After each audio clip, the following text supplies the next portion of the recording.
All right. I have been certainly struggling with getting this presentation together. I have rewritten it many, many times, reorganized it many, many times. Wasn't sure the sequence I wanted to have this in, added a ton of information.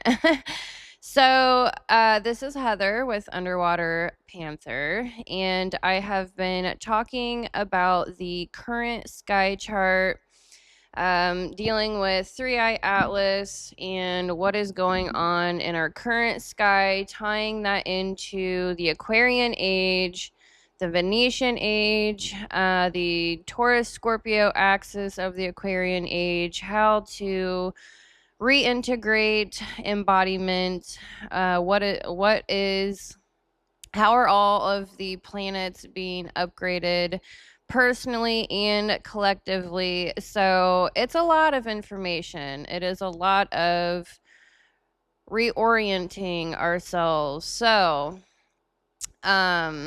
Yes, I think I'm just going to roll with it. I have a ton of information, and I have started getting into I've already covered the galactic center, the Sagittarius pile up, Capricorn, the winter solstice gate, December 21st. So I'm specifically talking on December 18th through the 21st. That is when Three Eye Atlas is the closest to the Earth in proximity. It is in Virgo. I've been looking a lot at the Sagittarius Gemini axis due to Three Eye coming in through that direction.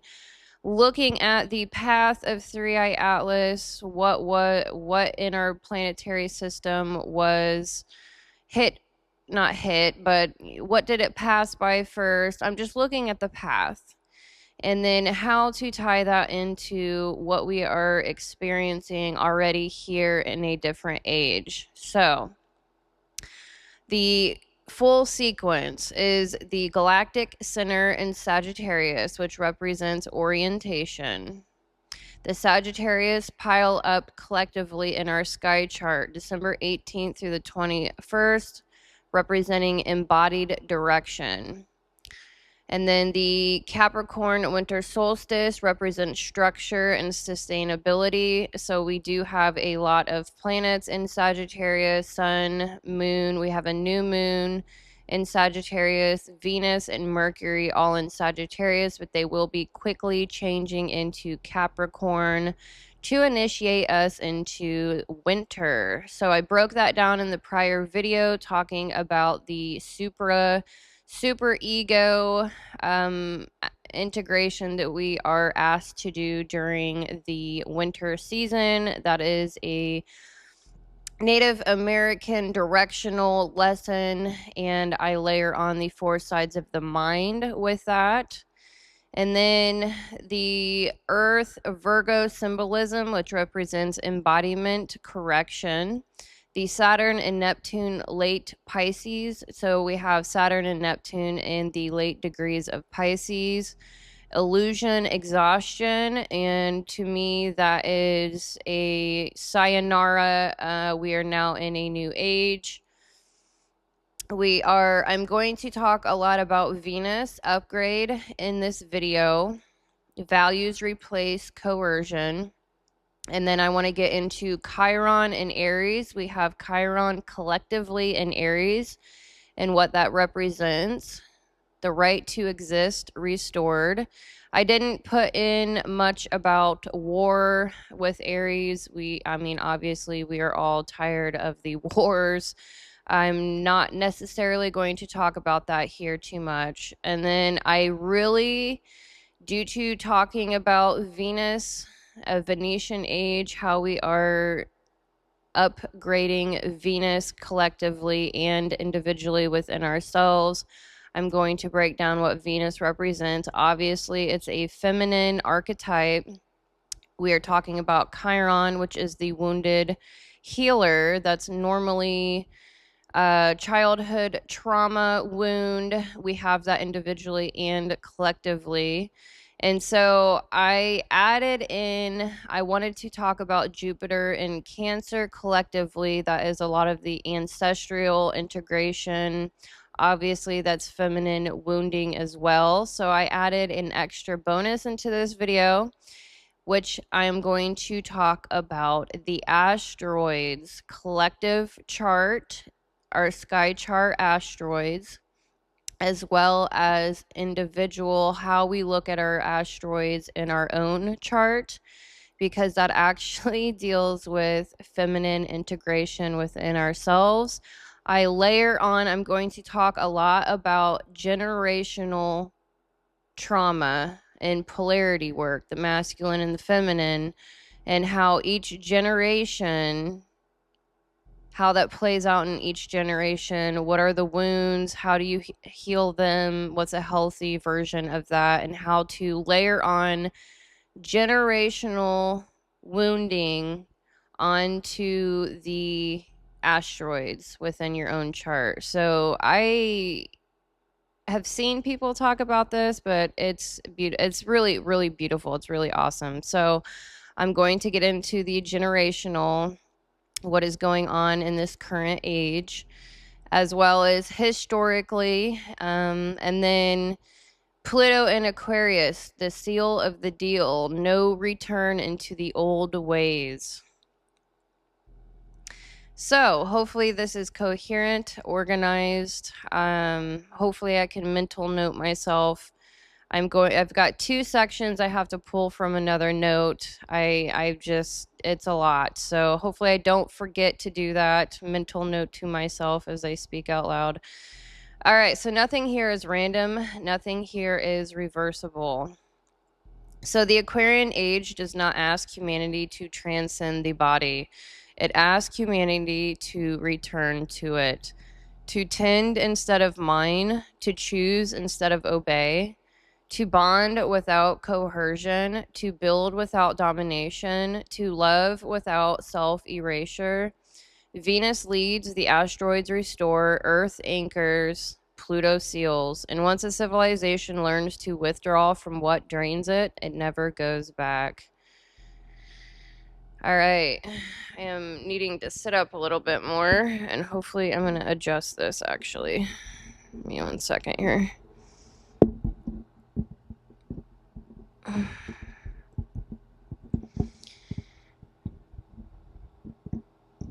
Okay, so I'm liking a new position of this cursed microphone. Okay, so let's not turn the microphone off. All right. So I am going to do a little recap of my prior video. And so I want to start with the sky was a road, not a clock. That is a huge slap in the face. I innately was doing it. I don't like predictions. I don't really get into reading current energies, but it flows along with my Aquarian age book I launched. And I do look at generational, what is going on collectively and individually. I do prefer to focus on individuals, archetypes through the personality types, but I'm evolving. Certainly I've got 10 series going on, so I am evolving for sure. All right, so before we talk about dates, placements, or predictions, which I don't get into, but I want to talk about what is going on, let's restore the original orientation. In older cosmologies, the sky was not treated like a clock. It was treated like a road, a moving map, a path, a sequence you could track, because what mattered wasn't a claim. It was what shifted while something traveled through. Ancient sky watching traditions didn't begin with "what does this mean?" like modern commentary. They began with a grounded question: what changes this while it's here? What changes while this is here? That's the difference between superstition and orientation. In Mesopotamian astronomy and astrology, even the language reflects this. Phenomena were described as happening in a path, a track in the sky, rather than as isolated events. So this isn't about fortune telling. This is about how our nervous system uses reality by tracking a sequence. So how are we integrating this into our daily lives? What lessons are we learning? We obviously have free will. So just because we have all of these planetary alignments, just because we have three-eye atlas, that does not mean that people are going to actually embody the lessons. So you're not being forced to do anything. That's not where I'm coming from. It is a choice. All right, so the hand-off architecture, galactic center to Capricorn to Aquarius. All right, so I did speak heavily on that in the last video. I broke down Sagittarius energy very heavily. I don't really want to recap that part. All right, so December 18th through the 21st, the Sagittarius pile up. During the December 18th through the 21st, we have the Sagittarius emphasis, Sun, Mercury, Venus, and the new moon. I broke that down in the last video. Sagittarius with the moon moving from Sagittarius into Capricorn. So we do currently have a lot of Sag energy, but it will be quickly moving into Capricorn. So Sagittarius is often treated like philosophy, but the deeper function is ethical direction. So the biggest lesson we can learn from all of this is how to reorient ourselves. Sagittarius truth is not a debate. Sagittarius truth is something you walk towards.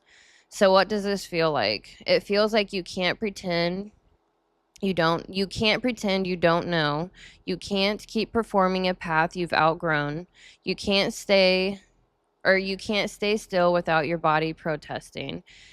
So, this is not Pisces intuition. This is Sagittarius embodiment. So, we're going from the age of Pisces, the Jupiterian Pisces, the Venus Pisces into a Sagittarius embodiment and a higher form of Sagittarius. So that's bringing us into the winter solstice and the Aquarian age. All right, so Capricorn follows Mars in Capricorn. So that is where our Mars is, and winter makes it real. So then Capricorn comes in after all this Sagittarius energy. And it does what Capricorn always does. It removes fantasy from the plan. With Mars and Capricorn in this stretch, action is no longer emotional. It's structural. Capricorn asks, will this last?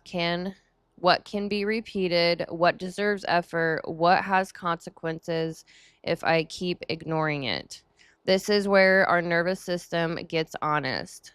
Because Capricorn isn't trying to inspire you. Capricorn is trying to be sustainable. And then we have 3i going by Earth at closest proximity, December 18th, 19th. I think it's 19th. And so that is bringing us back into embodiment, realizing how important Earth is. And 3i is going to be in Virgo. So we're hitting Earth on Earth energy. What is the lesson from that? Going from reorientating ourselves with Sagittarius, with 3i coming in through Sagittarius in the galactic center, remembering the old ways where things actually come from, reorientating ourselves. That's the axis. And now we're going from that meaning into actual embodiment. So the Earth return, Virgo symbolism, and the embodiment correction. All right, so Earth is always forgotten about. Astrologers don't talk about Earth. The human design talks about Earth. I broke that down. We are forgetting to regulate our nervous systems. That's embodiment.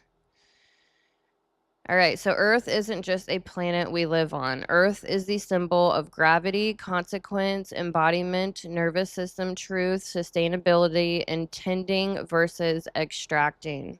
And this is why the return to embodiment isn't spiritual branding, it's correction. For centuries, collectively, we were trained into abstraction, meaning without body, belief without repair, spirituality without limits, love without reciprocity, systems that could only function if people keep disassociating. This is why technology without embodiment becomes control. Spirituality without embodiment becomes disassociation, or new age. I don't know. There's wind going on, and I hear an animal.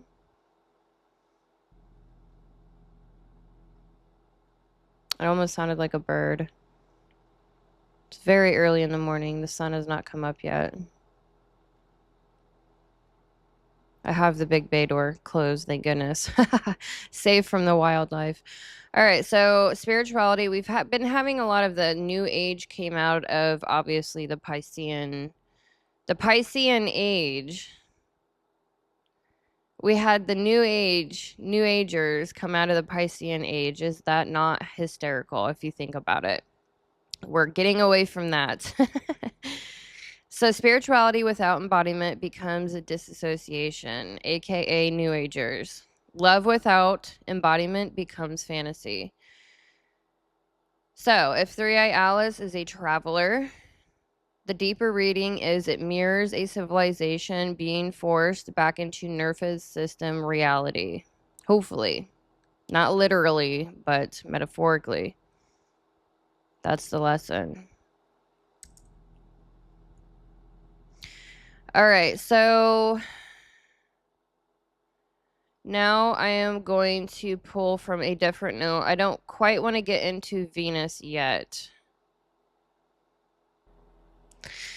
All right, so unfortunately for myself, I am going to have to splice this video together because I changed my mind once again on the way that I am organizing this. All right, I'm going to take a quick drink and we're going to get into the final degrees of Saturn and Neptune and Pisces before I get into breaking down Venus.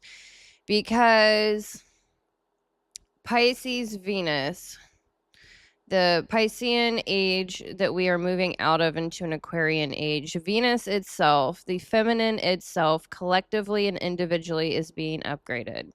This is extremely important to hammer out. And I am going to break down Saturn and Neptune in the degree with the Sabian symbols, break down what they mean, and then get into Venus and all of that good stuff. So, coffee break.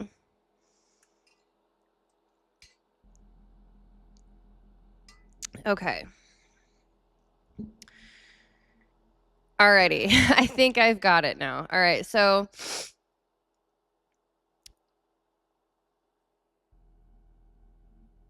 all right. Let's rock and roll.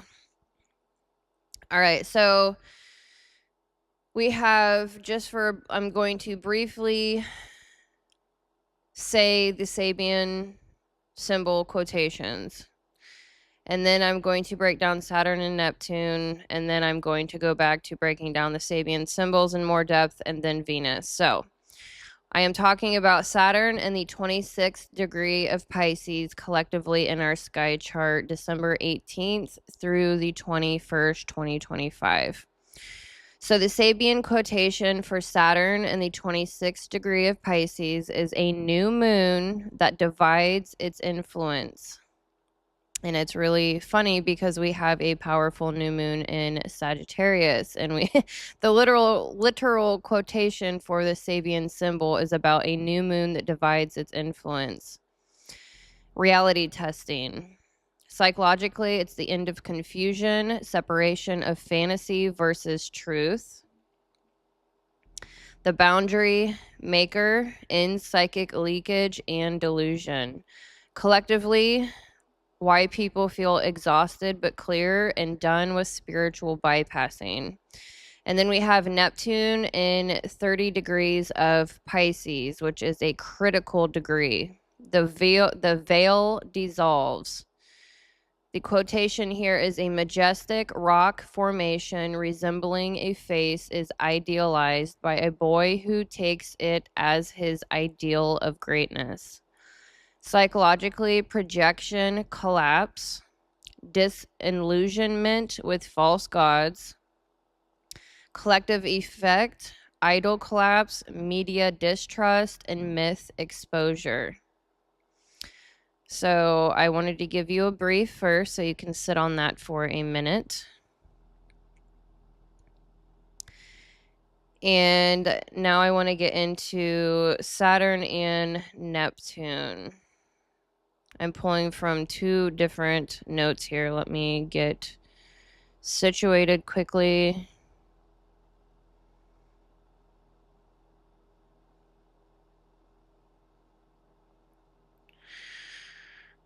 All right. I'm not sure which one I want to start with first. I just cannot make my mind up with this video. All right, so Saturn and Neptune, late Pisces, why the old spell is breaking.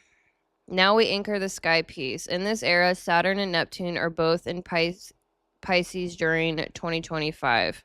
Late Pisces energy that correlates with completion and exhaustion themes. Here's the simplest way to say what they are doing together. Neptune dissolves illusion and Saturn removes what cannot function. So they don't spark new dreams, they force one question. What is real enough to survive without fantasy? That's why belief systems aren't only collapsing through revolt, they're collapsing through fatigue. People aren't always screaming first, they're just done. And this is the exact terrain where Pisces Venus gets upgraded.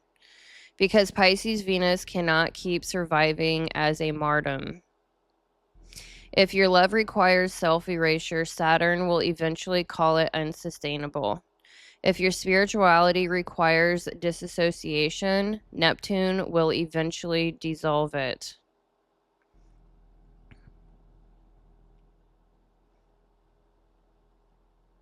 So Neptune and Saturn in the final degrees of Pisces is not necessarily ending the Pisces energy. They are converting Pisces material into an Aquarian structure. This is how ages actually change, not by flipping a switch, but by compressing the old archetype until only what's usable survives. Neptune, late Pisces, the death of mythic authority. Neptune rules Pisces, so here, and Venus is exalted in Pisces. So here it is at maximum strength and maximum exhaustion. At late Pisces degrees, Neptune is no longer inspiring belief, it is dissolving belief. Psychologically and collectively, this looks like loss of faith in symbols without substance, disillusionment with spiritual authorities, collapse of savior narratives, looking outside of yourself for a savior. People no longer trusting images, charisma, or ideals alone. So someone that just talks the talk but doesn't walk the walk. This is discernment emerging out of illusion. Neptune at the end of Pisces says, if it cannot be lived, embodied, or verified through experience, it will not survive. This is already Aquarian logic. Saturn, late Pisces, boundaries for the invisible. Saturn does something radical in late Pisces. It puts limits on the infinite. Saturn here says empathy must have boundaries. Spirituality must have structure. Compassion must not erase the self. Care must not enable collapse. This is Saturn teaching Pisces where it bled too far. So Saturn isn't weak in Pisces here. It's acting like a compressor, distilling what's real, discarding what's fantasy, formalizing what actually works. Saturn is building the skeleton Aquarian systems we'll later hang on to. So why this feels Aquarian already? Aquarius is not mystical, it's systematic intelligence. Think Saturn and Aquarius.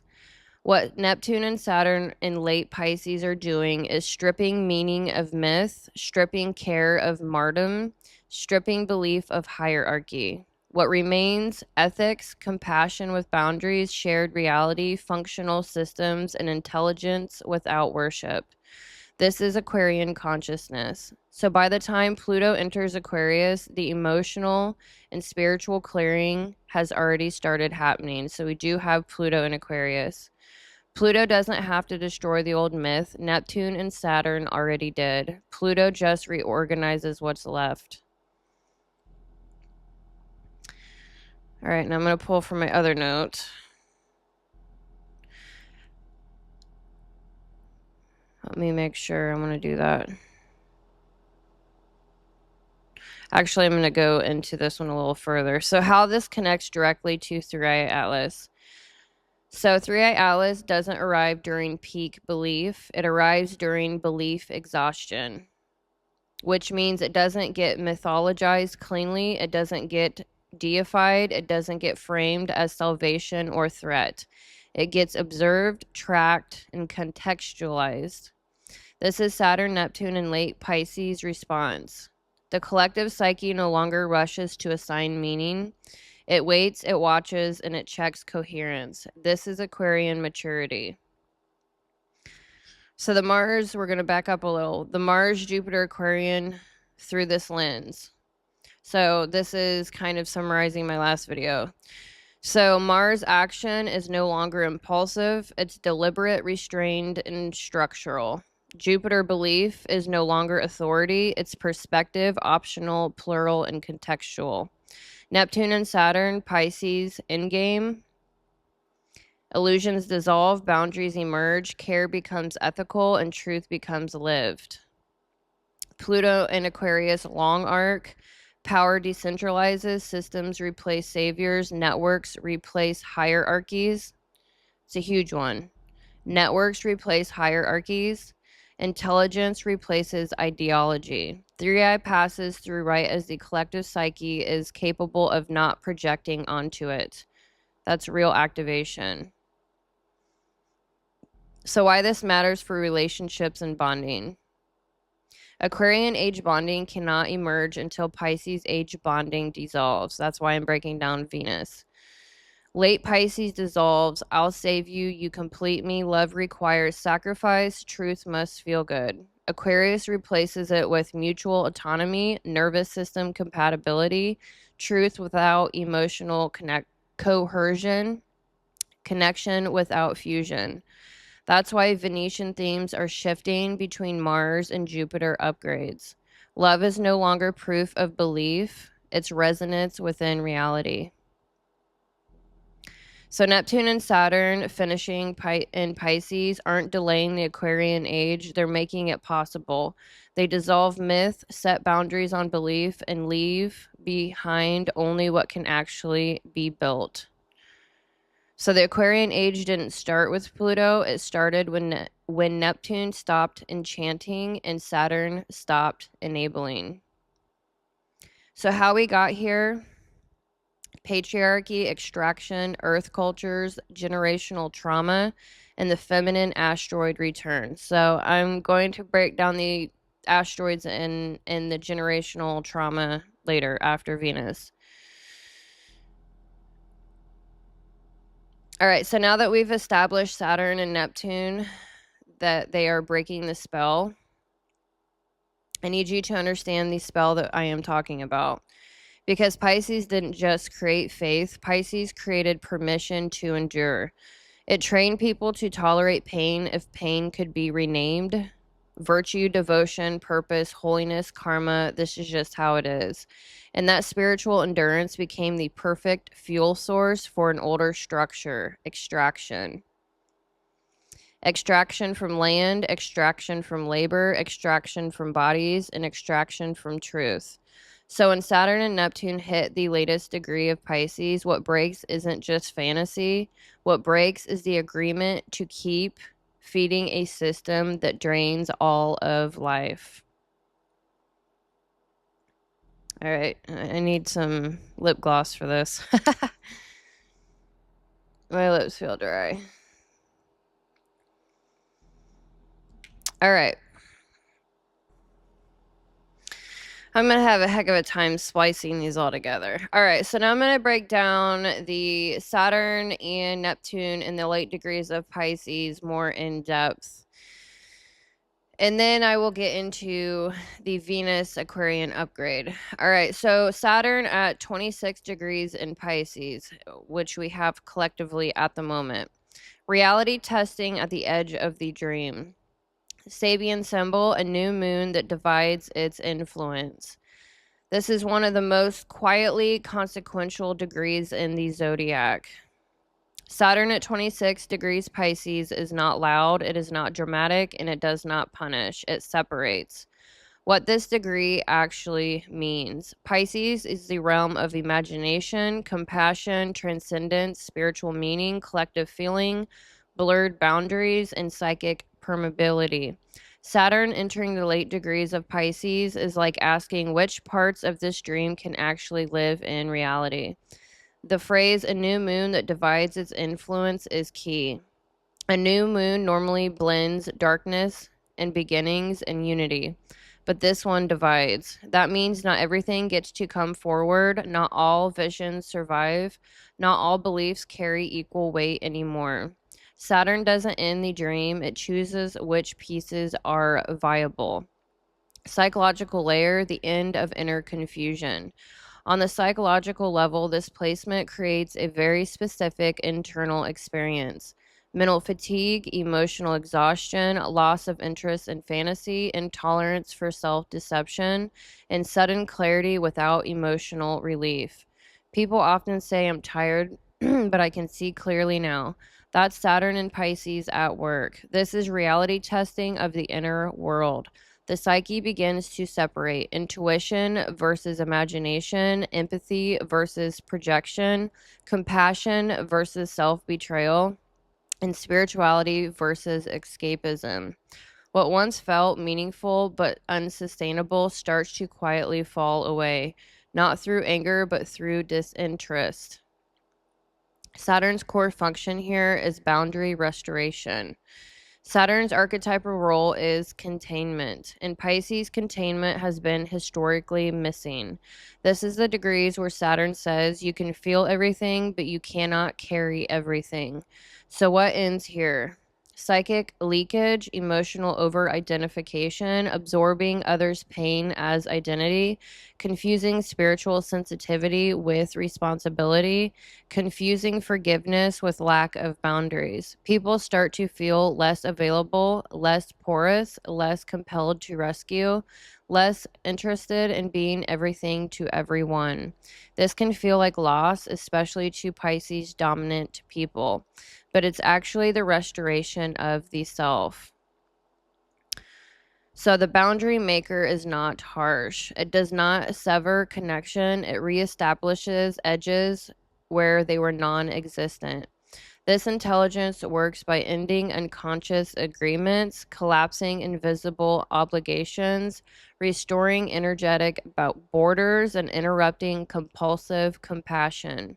It removes the illusion that if I don't hold this together, it will fall apart. Saturn says if it falls apart, it wasn't yours to hold. That's not cruelty, that's maturity. Collective effect, why everyone feels exhausted but clear. On a mass level, Saturn at 26 degrees Pisces produces burnout with spirituality as performance, fatigue with endless processing, disinterest and over intellectualized healing, intolerance for high vibration bypass language, and craving for grounded truth. That's why people say, I don't want another explanation. I don't want another spiritual framework. I just want something real. Saturn doesn't destroy faith, it removes what faith was falsely asked to carry. And then we have Neptune at 30 degrees of Pisces, which is a critical degree. The veil dissolves completely. Sabian symbol. A majestic rock formation resembling a face is idealized by a boy who takes it as his ideal of greatness. So this is one of the most psychologically revealing symbols in the entire zodiac. Why 30 degrees Pisces is a threshold degree. It represents the end of myth, the collapse of projection, the dissolution of symbolic authority, the final shedding of illusion before rebirth. Neptune rules Pisces, so when Neptune reaches its own final degree, it is no longer creating dreams, it is ending them. The core theme, projection, collapse. The Sabian symbol describes something extremely specific. A child sees a rock, projects a face onto it, then idealizes it as greatness. That is a mechanism of projection. Psychologically, this means meaning is not in the object, meaning is placed there. Authority is imagined, not inherent. Neptune at this degree removes the spell. People suddenly realized the leader was human, the system was hollow, the story was inflated, the authority was symbolic, not real. This can feel devastating or relieving, and often both. Psychological effect, disillusionment without cynicism.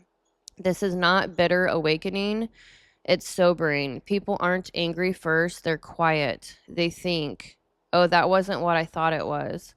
This applies to institutions, spiritual teachers, governments, media, narratives, relationship fantasies, savior figures, and ideological movements. Neptune doesn't say nothing is sacred. It says stop confusing symbolism with substance.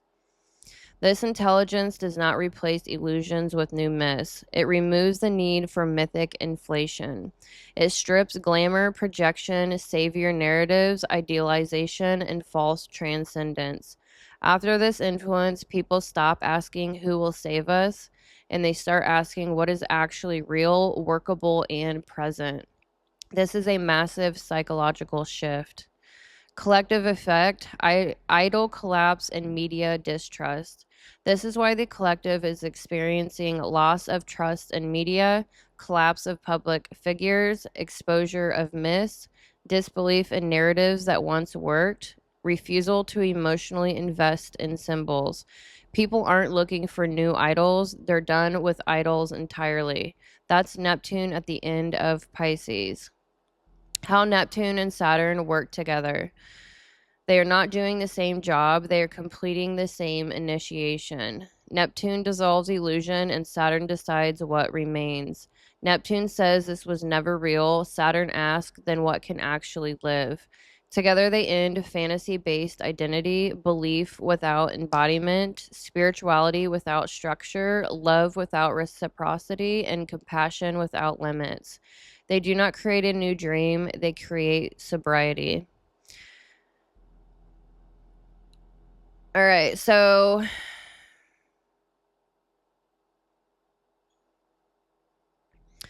that's the end of Pisces and the beginning of embodiment. Neptune and Saturn are last degrees of Pisces, which are strong in Aquarius.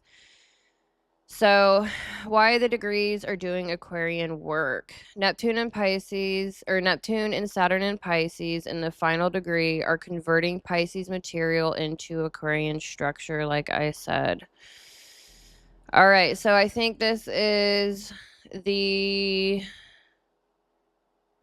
Okay, so that is my summary of Saturn and Neptune in the later degrees of Pisces. So what is that doing to the Venus upgrade collectively? Because a Venus in Pisces is much different. A Venus feminine archetype is being entirely upgraded. So we're going to have to break down what Venus is in the archetype itself and in the Aquarian age. So Venus is not love. Venus is value. Love follows value. Relationships follow value, and destiny follows value. If you misunderstand Venus, you misunderstand why you're attracted to who you're attracted to, why relationships repeat, why money flows or doesn't, why desire turns on or shuts off, Why self-worth rises or collapses. Venus is not feeling, Venus is a field. And right now, Venus is being rewritten at the collective level. What Venus really rules. Most astrologers treat Venus as romance, dating, beauty and aesthetics, attractiveness and attraction tips, and pleasure, and that is all surface level. Venus's true domain is far deeper. Venus rules. That's not Venus, that's marketing. So Venus governs coherence.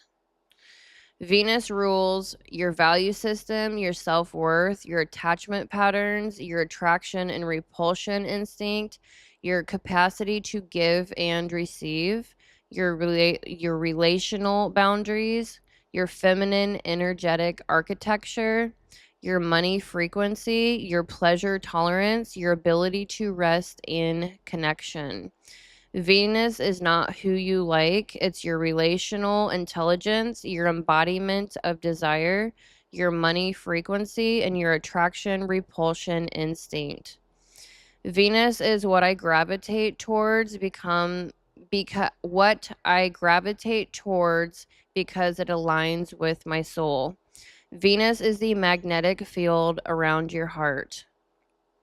It's what feels it's what feels right to your nervous system and what does not. Venus decides what you stay connected to, what drains you, what nourishes you, what repels you, what you unconsciously choose. You do not attract what you want, you attract what matches your Venus field. Psychological layer. Venus reveals your love blueprint. Venus shows how you give love, how you receive love, what feels beautiful to your nervous system, what kind of affection lands with you, what type of partner you emotionally understand, how you bond energetically. Venus as your love blueprint. So it also represents how you experience affection, how you interpret care, what makes you feel chosen, what makes you feel safe to open, what feels nourishing versus intrusive, and how you bond emotionally. So examples: Venus and fire, passion, spontaneity, identity affirmation, needs affirmation, vitality, and being chosen boldly. Venus and Earth needs stability, loyalty, touch, consistency, reliability, and physical presence. Venus and Air needs mental stimulation, communication, curiosity. And Venus and Water needs emotional attunement, depth, intimacy, and psychic safety. But beneath all of that, Venus reveals how you feel worthy. A wounded Venus doesn't just struggle in love, it struggles in receiving life. Venus shows how you feel valued. And if your Venus is wounded, you can have attraction to unavailable partners, low standards, no boundaries, overgiving, hyper-independence, love addiction, love avoidance, difficulty receiving, distorted self-worth, and attraction to chaos. You don't choose your partners consciously, you choose them Venus consciously. You attract what matches your value system, not your wish list. Archetypal layer, the feminine principle, even in men. Venus is the feminine principle in all humans. This includes receptivity, magnetism, nourishment, sensuality, relational intelligence, softness, harmony, empathy, connection, emotional beauty, intimacy, and attraction field. This is feminine principle, not womanhood. It is the yin architecture of the soul. Every person has a Venus-based feminine system governing body or bonding, desire, comfort, peace, emotional expression, relational timing, and polarity dynamics. The feminine is not passive, it is magnetic. Venus teaches what belongs to you will be drawn to you when you are aligned with your values. Venus wounds the distorted feminine. Worth wounds, not love problems. Every Venus wound traces back to I am not enough as I am. This creates predictable distortions. Distortion 1, overgiving. I learn by sacrificing myself. Distortion 2, undergiving. I withhold because receiving feels dangerous. Chaos attraction. I confuse intensity with connection. Feeling unchosen. I am always the option, never the priority. Receiving shame. I feel guilty when someone loves me well.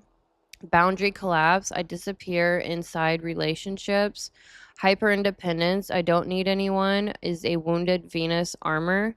Venus wounds is worth dyslexia. You misread value in yourself and others, and no amount of communication fixes a value wound. I don't need anyone is a Venus wound pretending to be strength.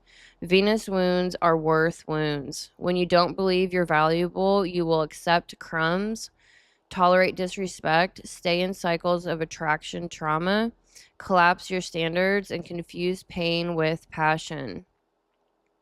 Archetypal layer, Venus as the feminine principle. So Venus is not female. She is feminine architecture. Feminine energy governs receptivity, magnetism, nourishment, pleasure, bonding intelligence, relational timing, and emotional attunement. This feminine is not passive, it is selective. Venus teaches what belongs to you will come towards you when you are aligned. This applies to love, money, opportunities, community, and support. Masculine energy moves outward and feminine energy draws inward. This is the Venus gate. Venus healing the return of worth, magnetism, and sovereignty. Venus heals through boundaries, body connection, embodiment, self-nourishment, beauty rituals, softening the nervous system, learning to receive, choosing partners who choose you, raising your standards, and rebuilding self-worth. Healing Venus looks like learning to receive without guilt, regulating the nervous system, creating beauty as medicine, setting boundaries without explanation, choosing partners who actually choose you, raising standards without apology. Venus healing says, I do not negotiate my worth. You stop chasing, you stop convincing, and you stop proving. And magnetism returns naturally. Venus wants you to remember you do not chase what you are meant to magnetize. Healing Venus means I no longer negotiate my values. So, astrological layer, Venus cycles as feminine rites of passage. Every 8 years, Venus returns to the same point. This marks a feminine rebirth cycle. So, this is an individual cycle. Age 8, Venus awakens identity. Age 16, Venus sexualizes desire and attractiveness. Age 24, Venus evaluates boundaries and self-worth. Age 32, Venus matures into sovereignty. Age 40, Venus purifies, letting go and having new standards. Age 48, Venus transforms into sacred femininity. Age 56, Venus transcends into wisdom and embodiment. Your Venus is on a spiritual curriculum individually. This is why relationships evolve like they do. So Venus versus Mars, the feminine cycle in polarity. So it was very fascinating that 3i went by Mars first from Sagittarius. So we're reorienting our masculine. And we are currently being asked to embody as it goes by Earth and Virgo. And to really look at the path. To really look at the path, really, the path that it's going and the path that we are currently, our own trajectory. Where are we headed? All right, so Venus versus Mars, the feminine versus the masculine. I see everything as polarities because that is the whole. So Mars represents desire, Venus represents value. Mars wants, Venus chooses. Mars pursues, Venus responds. Mars seeks conquest, Venus seeks connection. Mars activates and Venus magnetizes. In relationships, a man's Mars determines how he pursues, a man's Venus determines who he chooses. A woman's Venus determines what she will accept, and a woman's Mars determines how she asserts herself. Venus is the relational gatekeeper. Nothing enters your heart without her permission. In the old age, Mars dominated.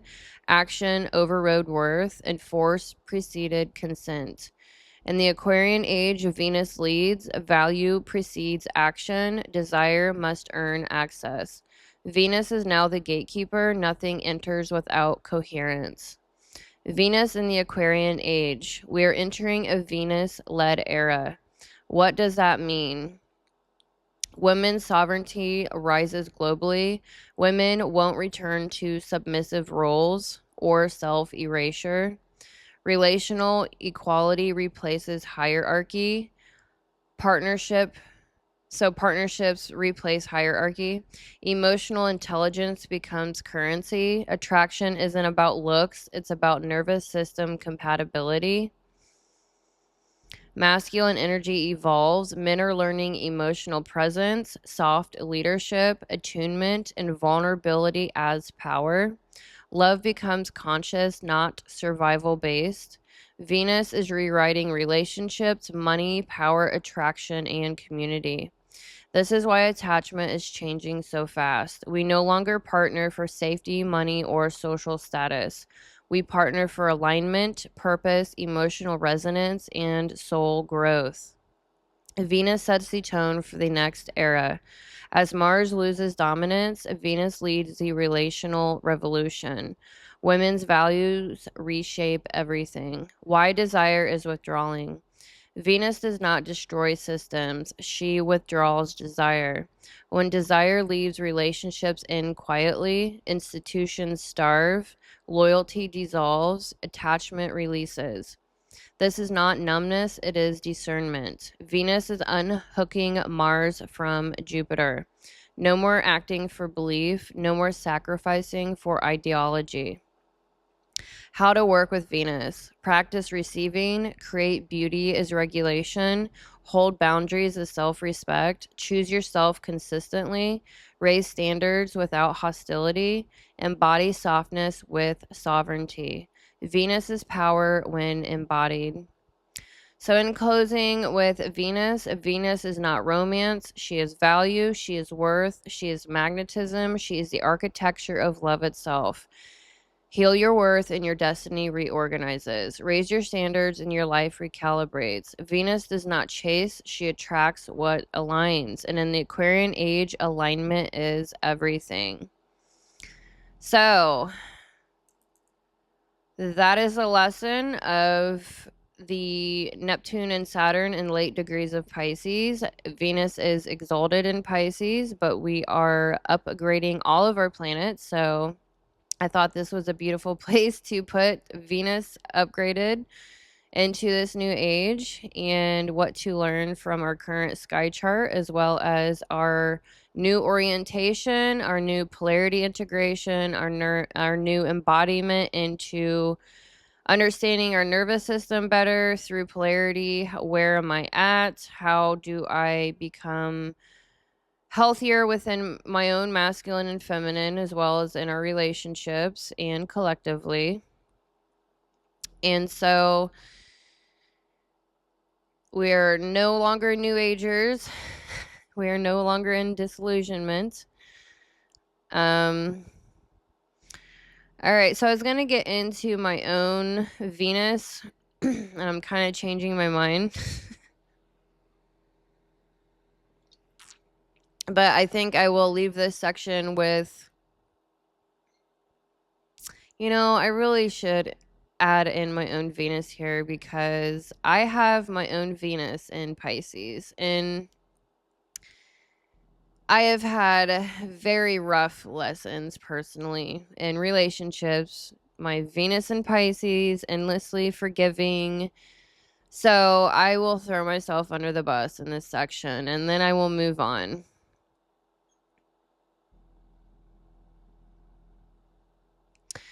All right, so Venus in Pisces represents unconditional attunement, mystic bonding, compassion as instinct, love that moves invisibly, losing your darn self in relationships, a porous field that can merge with the collective, the impulse to redeem, forgive, and soften suffering for others.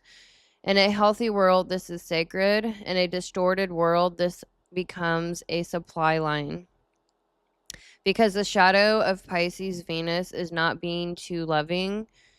It's confusing sacrifice with virtue, endurance with loyalty, empathy with obligation, forgiveness with spiritual superiority, pain with destiny. So, I am very happy to update. I've been working on my own feminine integration within myself with my Pisces. I have a Pisces Venus. My Chiron is in Cancer, 4th house. Yeah, my palace is in Pisces. My North Node is in Pisces. So and all my asteroids are in Gemini. All my feminine energy is actually in Gemini. My Vesta is in Sagittarius. So I have been studying this feminine energy, how to integrate your own feminine for a very, very long time, actually, since I started. That was where I started. That is why I started. I wanted to understand how to heal my own wounds. And I certainly have, it's a never ending circle of coming back to information and refining and bringing in more information and layers and then going through the refinement process. And so, yeah, it's a collective thing. It is, I see it on the internet. I follow many, many different, women, and yeah, I will leave this here because I have a whole other series dealing with this integration. So I'm going to leave this here and get into generational. Actually, no, I lied. I'm going to get into Chiron and Aries because we have Chiron and Aries collectively. And so I'm going to get into Chiron and Aries. And then I'm going to get into the generational, how to look at what the generational core wounds are and how each generation is trying to pull itself into a new age with all upgraded planets within themselves and collectively. So there's huge shifts going on in relationships, how we make money, how we relate to each other, the feminine, females, men and women, as well as within ourselves. Our own relationships with ourselves are changing, as well as with other people and everything else. So I am now going to transition into the generational portion, and then after that I'm going to get into the asteroids because no one talks about the asteroids. We're not, astrologers don't talk about Earth. Earth is how you actually ground your ego, your sun sign. And then the asteroids represent the feminine within an individual. So I'm going to break down what the asteroids represent within the feminine after the generational, and I am going to leave it with I'm going to give my own chart for an example and how to layer on the generational trauma with the asteroids, your feminine wounding, and how to look at that. So I'm going to give you my own chart as an example and how to look at your own chart to start really honing in on your own feminine, how to look and see where your wounding is, bring that into the conscious from the unconscious, and how to work with it. So I am going to be editing these all together, and it's going to be a heck of a journey. I might post them individually. I'm not really sure yet. This has been a challenge. This is a lot of information because I am going from collective to individual, bringing in new information. I've spent 6 years studying the masculine and feminine, multiple 8 years, 9, 10 years, probably 8 years studying astrology, personality types individually. It's a lot. I mean, astrology in itself is a lot. Psychology in itself is a lot. I mean, power dynamics and polarity dynamics and axis dynamics is a lot. So it's a huge, huge process, and I am integrating it all together and trying to deliver it to you in a coherent way, collectively and individually. So, like and subscribe if you like this information, and I'm going to take a break and do the next video.